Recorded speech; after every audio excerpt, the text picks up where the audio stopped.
बस विवेक की आवश्यकता है। प्रधान तो भागवत धर्म है, जिससे समस्त धर्मों का पोषण होता है। जैसे पत्नी में है तो भी भगवान की भावना करो कि पत्नी रूप ढांचे के अंदर मेरे श्री भगवान ही हैं। हमारी कामना है तो भगवान ने ये रूप धारण किया है। पुत्र रूप में भगवान है, परिवार रूप में सब में भगवान ही हैं। जिस समय जिसकी जैसी हमारे कर्तव्य के अनुसार सेवा बने, उस समय भगवत भावना से सेवा कर दे तो हमारा भागवत धर्म पूर्ण हो जाता है। हमारे धर्म की हानि तब होती है जब हम दूसरे से अपने कर्तव्य की बात करते हैं कि तुम्हारा कर्तव्य है क्योंकि मैं पति हूं, तुम हमारे लिए ऐसा करो। तुम्हारा कर्तव्य, हम अपने कर्तव्य को भूलकर दूसरे के कर्तव्य का जब आरोप करते हैं तो क्लेश होने लगता है, अशांति होने लगती है, धर्म की हानि होने लगती है। धर्म अपने कर्तव्य के पालन के लिए है, हमें दूसरे के कर्तव्य की तरफ नहीं देखना है। अपने कर्तव्य का पालन करो, और अगर कहीं आवश्यकता पड़ती है, हमें ज्ञान है संतों से सुना या शास्त्रों से, तो हम उसके कर्तव्य का उसको सामने रख देते हैं, पर उसके द्वारा किए हुए वर्ताव से असंतुष्ट नहीं होते, तो माना जाएगा आप भागवत धर्म में हैं, आप संतों का संग कर रहे हैं, आप भक्ति के मार्ग में हैं। अपने कर्तव्य का सांगोपांग सबके प्रतिपालन करना और उसका फल भगवान के चरणों में प्रेम मांगना, चाहे वो पत्नी हो, चाहे पुत्र हो, चाहे कोई भी हो, सब में श्री कृष्ण जी विराजमान है पक्का।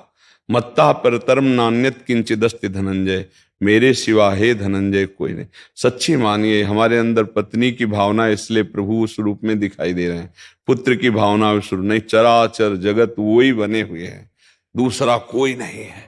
अगर ये भावना हम रखेंगे तो हमारा भागवत धर्म पूर्ण होगा। ये भावना नहीं तो फिर प्रपंच फैलने में देर नहीं रखता दिमाग में। ये जितनी हिंसा, द्रोह, व्यभिचार, गंदी बातें हो रही ना, ये धर्महीनता के कारण हो रहे। धर्म का पालन करने वाला कभी भी वो धर्म विरुद्ध आचरण नहीं कर सकता, तो बड़ा मंगल बना रहेगा। आज पति पत्नी में विश्वास उठ गया, माता पुत्र में विश्वास उठ गया, पिता पुत्री में विश्वास उठ गया, क्या हो रहा है? अधर्म। क्यों? क्योंकि उनको अपने कर्तव्य का बोध नहीं है, उनको धर्म का बोध नहीं है। तो ये जितने भी लोक धर्म हैं, इन सबकी पूर्ति होती है सा वै पुंसाम परो धर्मो यतो भक्ति अधोक्षजे। भगवान के चरणों की भक्ति का आश्रय लेकर हम लोक धर्म का पालन करते हैं। लेकिन लोक धर्म का अगर केवल आप आश्रय लें, भागवत धर्म नहीं, तो आप निर्वाह नहीं कर पाएंगे, जान ही नहीं पाएंगे कि मेरा कर्तव्य समय पत्नी नाराज है, प्रतिकूल अवस्था उत्पन्न है, अब मेरा क्या कर्तव्य है। उस समय वो धर्मात्मा पुरुष शांति और गंभीरता से काम लेता है। लेकिन अगर वो धर्म का ज्ञान नहीं तो उद्दंडता और हिंसात्मक वृत्तियों का आश्रय लेता है, मारपीट, गाली गलौज, इस तरह की उद्दंडता। ऐसे ही हमारा पुत्र है, हमारा कर्तव्य है उसको शिक्षा देना, उसको स्वस्थ रखना, उसकी उन्नति का मार्ग प्रशस्त करना। लेकिन वो हमारी बात नहीं मान रहा, अब हमारा क्या कर्तव्य है? ये भागवतिक पुरुष ही निर्णय कर सकता है उस समय, नहीं तो फिर उसको क्रोध आ जाएगा, मैंने पढ़ाया लिखाया और तू फेल हो गया, और नाना प्रकार के। अब वो बच्चा अपने आप में इतना दुखी हो रहा कि मित्र भी उपवास कर रहे हैं, घर जाऊंगा वो भी डांटते हैं, और गलत आचरणों में उतर जाता है, या तो अपनी हिंसा कर लेता है या फिर बिल्कुल वो दुष्टता के मार्ग का अवलंबन ले लेता है। कई ऐसे कारण हैं जिनसे हमारे समाज में विकृति उत्पन्न हो रही, धर्म का भावना समझने के कारण। तो हमें लगता है कि यदि हम नाम जप करते हुए सत्य शास्त्रों का स्वाध्याय और संतों का संग करते हैं तो हमें बहुत, पहला लक्षण बहुत सहनशील होना चाहिए। दूसरा, अपने कर्तव्य में किंचन मात्र भी सुख की कामना ना रखे। अगर हम अपने सुख की कामना रखेंगे तो कर्तव्य का पालन नहीं कर पाएंगे। दूसरों को सुख देते हुए अपने कर्तव्य का पालन होता है। नाम जप कीजिए, अपने परिवार में भगवान की भावना पहले करना सीखिए, तो समाज में फिर धीरे धीरे विश्व में आ जाएगी। पहले परिवार में सच्ची मानिएगा हमारी बात। अगर अपनी पत्नी से आप प्यार नहीं कर पाए, पुत्र से प्यार नहीं कर पाए, अपने माता पिता की सेवा प्यार नहीं कर पाए, तो भगवान से क्या कर पाओगे? उसी रूप में भगवान है। और प्यार उसे कहते हैं जब वो प्रतिकूल हो फिर हम प्यार करें। अनुकूलता में तो दुनिया प्यार करती है, जब प्रतिकूल हो, आप माता पिता की सेवा कर रहे हो, आपको गाली दे रहे हैं, आप आए हुए रिश्तेदारों से आपकी निंदा कर रहे हैं, फिर भी वैसे ही धैर्य पूर्वक आप उनकी सेवा कर रहे हो, तो आप धर्मात्मा हो, आप जानने वाले हो अपने कर्तव्य कर्म को। समझ पा रहे हैं आप? सर गुरु जी, जैसे हम 3 बार से यहाँ आना चाह रहे थे, लेकिन समस्या ये आ रही थी कि पत्नी कह रही थी कि हम नहीं रहेंगे, आपके माता पिता की सेवा जो है नहीं कर पाएंगे, जब आप नहीं रहेंगे तो हमको मायके छोड़ दीजिए। आप क्यों आना चाहते हैं? वहीं से यूट्यूब से सुनिए, नाम जप कीजिए, हमारी बात को समझिए। यही कर्तव्य पालन को देखना है। हाँ, प्रार्थना किया, राजी किया, एक दिन के लिए कभी निकल आए, ऐसा नहीं है। विद्रोह भक्ति नहीं सिखाती, ज्ञान ये विद्रोह नहीं सिखाता। पत्नी को वहां छोड़ दे, माता पिता को वहां छोड़ दे, हम जा रहे हैं वृंदावन, आवश्यक नहीं है। वहीं सुनो, भाव करो, नाम जप करो, उनकी सेवा करो, वही काम बन जाएगा। कभी अवसर मिले पत्नी को मना के एक दिन हो जाऊं का, बिहारी जी के दर्शन करे आऊं, संत समागम करे आऊं। आपकी अगर राजी हो, आप भी चलिए। अगर आपकी राजी ना हो तो आप एक दिन संभाल लो, मैं हुआ हूं। नहीं जाना, ठीक है, फिर 10-5 दिन बाद फिर प्रार्थना करते। प्रियता, वही हम कह रहे हैं, उसी को समझना है। ऐसा नहीं माता पिता की वो सेवा नहीं करेगी, उसको मायके छोड़ दिया, आप वृंदावन चले, या माता पिता कष्ट पाए, ये भक्ति नहीं। अभी सर ऐसा कर दिए तो दोष होगा नहीं, अभी हम उनको मायके छोड़ के और माता नहीं नहीं, आप दर्शन करो, जाओ, माता पिता की सेवा में लगो, उसको अपने पास बुलाओ, प्यार से जीना सीखो। अगर बात मान जाओगे तो गृहस्थी में रहते हुए भगवत प्राप्ति कर लोगे। बात समझ में ना आवे तो भगवत प्राप्ति खिलवाड़ नहीं है, माया में ही फंसा रहता है जीव। हमारी बात को समझना, भगवत प्राप्ति के लिए सिर्फ भगवान को लक्ष्य में रखना है। वो वृंदावन में भी हैं तो आप जहां हो वहां भी हैं, सर्वत्र हैं तो आप जहां भी हो वहीं हैं।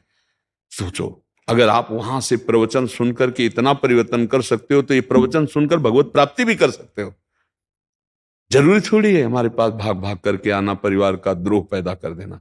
नहीं, आप भाव से देखना, जितने समय भाव करोगे तो भगवान सब रूपों में तुमको, अगर भावना करोगे कि मेरे गुरुजी मेरे शाम, तो तुमको दिखाई देने लगे, स्वप्न में आके उपदेश हो जाएंगे, तुम्हें भावना में नजर आने। भागने की जरूरत नहीं, ये कोई प्राकृतिक बात नहीं है, ये भाव की बात है। आप वहीं से भाव करो, वहीं से समझ में आ जाएगा। ठीक है, इच्छा के लिए यहाँ तो आना होगा, जैसे यहाँ बताया जाता है कि ये दीक्षा ही हो रही, राधा राधा जपो, परिवार की सेवा करो, हमारी बात समझो।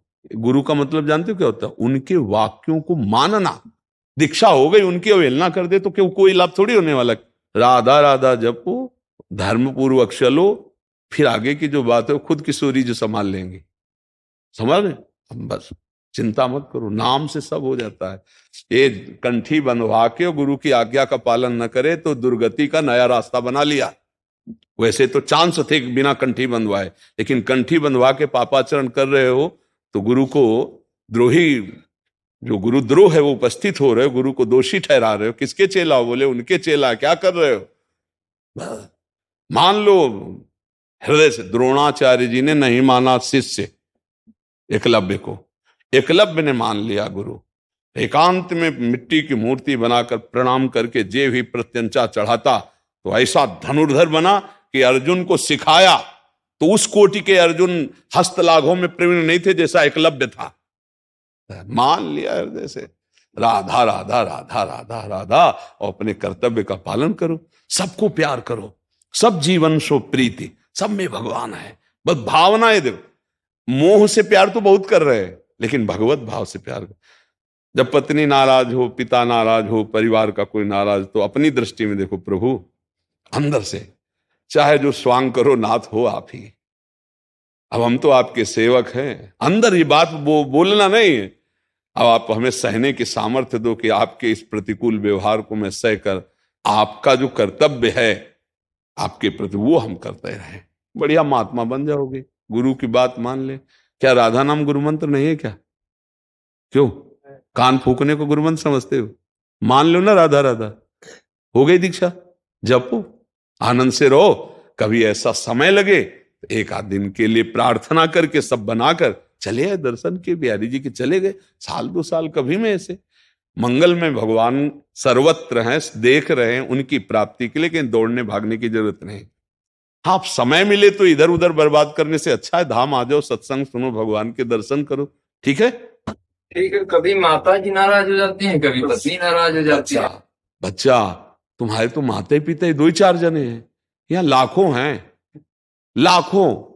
सबको मनाना है, सबको मनाना है। आपको नहीं मना रहे? मना रहे ना, सबको मना तो इसलिए तुम तो 2 ही 4 में परेशान हो रहे हो या लाखों। अगर यहां खड़े हो जाओ हर बैच में तुम्हें दिखावे ना, तो ऐसे मनाना पड़ता है, किसी को पुत्रवत, किसी को पितावत, किसी को गुरुवत, किसी को मित्रवत, और किसी से रुद्रवत, हर तरह का। और वो उसके प्यार के लिए, जहां जैसे भगवान प्रेरणा किए वहां वैसे। तो हम आपको भी तो मना रहे हैं, आप मान जाओ, अपने माता पिता परिवार में भगवत भाव करके नाम जप करते हुए उनकी प्रतिकूलता को सह जाओ, तो तुम्हारा धर्म का पालन हो जाएगा। अनुकूलता में तो सब सेवा करते, प्रतिकूलता में जो सेवा करता है वो धर्मात्मा पुरुष होता है। ठीक है।